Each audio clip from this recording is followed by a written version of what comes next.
और आप मतलब बुजुर्ग लोग दिखते हैं तो ऐसा लगता है बहुत सीरियस होंगे। लाफ्टर का मतलब जवानों की वो हो चुकी है। आपने कैसे सोचा यहाँ प्रोग्राम एंटर करने का? जवानों को गंभीर रहना चाहिए, उल्टा आप बोल रही हैं। जैसे जैसे उम्र बढ़ती है वैसे वैसे आनंद की, आह्लाद की, खुशी की ज़रूरत ज़्यादा होती जाती है, इसलिए कि शरीर शिथिल होता जाता है। शरीर को स्वस्थ रखने के लिए तो आप तो यही करते हैं ना कि जिस विटामिन की कमी होती है वो आप खाते हैं। तो जब शरीर में शक्ति कम होने लगती है तो उस शक्ति को, उस एनर्जी को ठीक करने के लिए ये हंसी, ये खुशी, आनंद, ये बहुत ज़रूरी है। और एक मैंने पढ़ा था 9th क्लास में कि 1 टाइम ईट, 2 time drink, 3 time exercise, 4 time laugh. 1 गुना खाना, 2 गुना पानी, 3 गुना उसके मेहनत और 4 गुना हंसी। तो ये आप जो ये नकली हंसी लोग कहीं इकट्ठे होकर के, वो हंसी नहीं जो दिल से निकलती है ना, वो दवा का काम करती है। और जो 4 गुना होना चाहिए, खाने से 4 गुना ज़्यादा, वो 1/4 भी नहीं है। तो हमारी अस्वस्थता का इस समाज के में जो नौजवान भी अस्वस्थ दिखाई देते हैं वो कारण ही यही है। और देखिए, ये जो आनंद अंदर का नहीं रहता ना, इस तरह का आनंद नहीं मिलता जैसा हम लोग बांटने की कोशिश कर रहे हैं, तो गलत दिशाओं की ओर आदमी उस आनंद को प्राप्त करने के लिए रास्ता दूसरा चुन लेता है। इसलिए भी बहुत ज़रूरी है।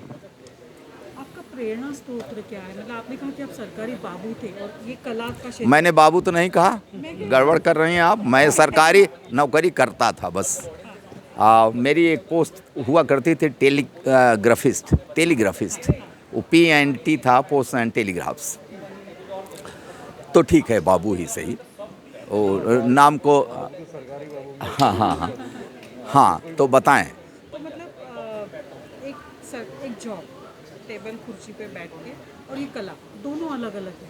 तो ये आपको कब निजात हुई कि आपको ये आता है, आप कॉमेडी कर सकते हैं, आप लोगों को हंसा सकते हैं? पहले तो आप मैडम ये समझिए कि मैं कॉमेडियन नहीं हूँ।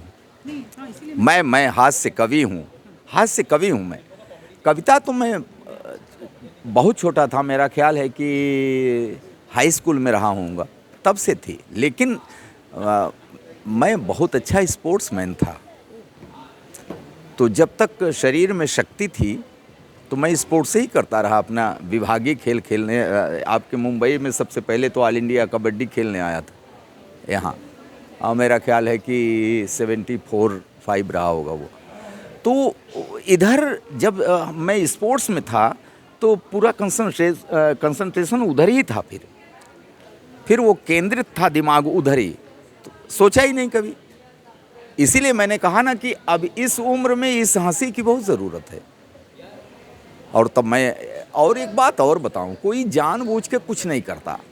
वो ईश्वर है ना, माँ सरस्वती हैं, वो जैसा कराती हैं वैसा आदमी उस समय करने लगता है, ऐसा समझिए। हाँ, आपने जब सोचा कि इंडियाज़ लाफ्टर चैंपियन का आपको हिस्सा बनना है, तो आपके घर वालों की क्या रिएक्शन रही? घर का तो मैं सबसे बड़ा हूँ, इतना तो आप वैसे भी समझ सकते हैं। मैं बहुत ही स्वतंत्र विचार का व्यक्ति हूँ। मेरा जो कर्तव्य है, मैं बड़ा होने के नाते घर में पालन पोषण इंतज़ाम वो करके तो मैं फ्री हूँ ना। तो मैं वहाँ इतना ज़्यादा संबद्ध नहीं रहता, इतनी ज़्यादा जिम्मेदारियों में गूंथा हुआ नहीं रहता कि और सब एक्टिविटीज़ अपनी छोड़ करके वही करता रहूँ। हाँ, मेरा कर्तव्य है, घर में हमारे खाना है कि नहीं है, कपड़ा है कि नहीं है, छत टूटी तो नहीं है, वो जिम्मेदारी निभाते हुए इसको करता हूँ।